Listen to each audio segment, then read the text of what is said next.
Bienvenidos a un Marginalia más. En esta ocasión estaré hablando de la teoría del complot de Ricardo Piglia. Ricardo Piglia es uno de los grandes escritores argentinos de las últimas décadas, autor de 2 novelas imprescindibles que les recomiendo mucho su lectura: Nombre falso y Respiración artificial, entre otras. Ricardo Piglia, además de ser un excelente novelista, también fue un excelente teórico. Acuñó dos de los conceptos más interesantes de la nueva manera de entender la literatura. La primera de ellas, la que hablaré a continuación, es la teoría del complot. La segunda, que en otro video, en otra Marginalia más, compartiré con ustedes, es la ficción paranoica. Ricardo Piglia estuvo muy interesado en la literatura de Roberto Arlt y sus 2 grandes novelas, Los 7 locos y Los lanzallamas. No solo eso, no solo estuvo interesado por la literatura de Roberto Arlt, sino también su relación con la literatura de Jorge Luis Borges. Para Piglia, estos 2 grandes autores argentinos son los pilares fundamentales de la nueva literatura argentina, de la literatura argentina del siglo XXI. Tanto Borges como Roberto Arlt tuvieron relatos, ficciones, en donde se hablaba del complot. Por supuesto, en la literatura de Roberto Arlt es mucho más claro, con Los 7 locos y Los lanzallamas, donde, si recordamos, la anécdota circunda alrededor de un grupo de marginales, de parias, que intentan hacer una especie de pseudo-revolución.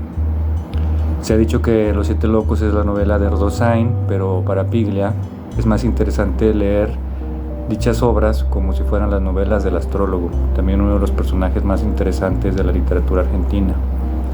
En Borges también tenemos cuentos donde el complot es la base fundacional de la anécdota. Piglia menciona ese cuento paradigmático tan misterioso y fundacional como Tlön Urbal Orbis Tertius.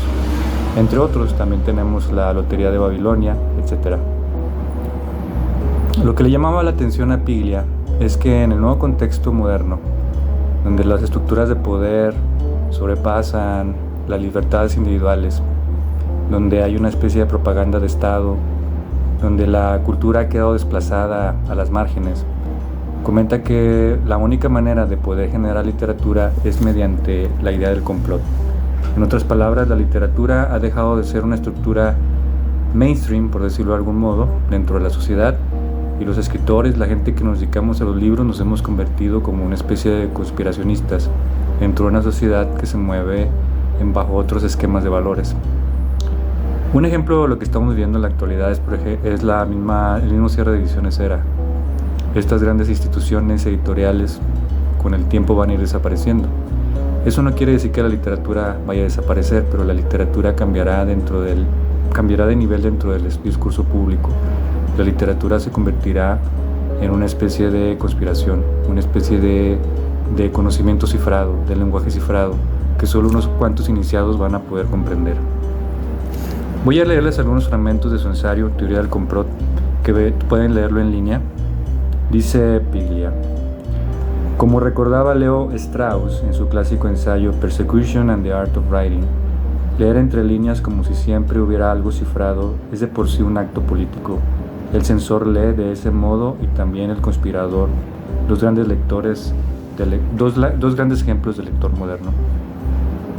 A Piglia le interesa mucho crear nuevas formas de leer. Para Piglia, los grandes escritores son aquellos que generan nuevas formas de lectura. Un ejemplo de ello es el mismo Jorge Luis Borges. Otro ejemplo sería Kafka. Continúa Piglia: el complot sería entonces un punto de articulación entre prácticas de construcción de la realidad alternativas y una manera de cifrar cierto funcionamiento de la política. La literatura, y estas sí son anotaciones mías, la literatura es un complot porque plantea la construcción de una práctica de vida alternativa. Aquel que se dedica a la literatura no entra dentro de los esquemas normados de las conductas sociales, no busca los mismos valores, no entra dentro de la dinámica capitalista ni dentro de la dinámica moral de la sociedad. Dice, esta es una idea mía, la literatura en tanto el lenguaje carece de valor de cambio. Al menos esa es una de las primeras intuiciones. El valor de cambio se lo da el soporte, los materiales, por decir el libro, lo que se vende. Por ejemplo, una primera edición sube su valor porque el material, la marca, el colofón, se fetichiza, pero igual el texto se podría imprimir por 30 pesos y de nuevo lo que se paga en la impresión es el material. Y bueno, continúa Piglia. En relación con la primera cuestión, podríamos decir que hay un punto alrededor del cual se anuda cierta tradición de la novela argentina y podríamos considerar que algunas de las escrituras de ficción, Amalia, la primera, se ha constituido alrededor de narrado un complot. Y menciona que tanto Ar como Marechal, como Borges, como Macedonio Fernández fueron autores que se interesaron por esta organización social, el complot. Sus textos narran la construcción de un complot y al decirnos cómo se maquina un complot, nos cuentan cómo se construye la ficción. También esta cuestión es muy importante. Piglia siempre está buscando nuevas formas de narrar, nuevas formas de leer. Y él comenta que una manera de organizar una ficción es mediante la figura del complot. Piglia en algún momento de su ensayo comenta que hay dos actos narrativos, o digamos estructuras narrativas, el viaje y la develación de un crimen. Y dentro de estas formas de generar ficción también podemos encontrar la del complot. Dice, Los Siete Locos no solo es la novela de Andrew Sainz, sino la del astrólogo.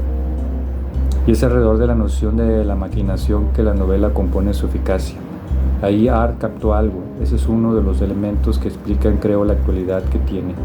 Para Piglia, Los Siete Locos y Los Lanzallamas es la mejor novela argentina escrita en el siglo XX y es la que inicia la literatura contemporánea. Ar capta la existencia del complot como lógica del funcionamiento de lo social más que de la sociedad propiamente dicha. La noción de complot está trabajando como nudo de construcción de la complejidad de la política y básicamente como el modo que tiene el sujeto aislado de pensar lo político. Para Piglia es muy importante cómo un individuo puede mantener su libertad en una sociedad hipervigilada como la nuestra, donde todo el tiempo estamos siendo observados, donde todo el tiempo estamos siendo seguidos, donde todo el tiempo estamos siendo escuchados. ¿Cómo puede el individuo salvaguardar su libertad? La única manera es entendiendo que hay un complot masivo y que la única forma que tenemos también es generar nuestro propio complot. Dice, en la novela como género, el complot ha sustituido la noción trágica del destino. Ciertas fuerzas ocultas definen el mundo social y el sujeto un instrumento de esas fuerzas que no comprende. La novela ha hecho entrar la política en la ficción bajo la forma del complot. En otras épocas literarias, por ejemplo en la antigua Grecia, el destino trágico era lo que le daba una estructura a la ficción.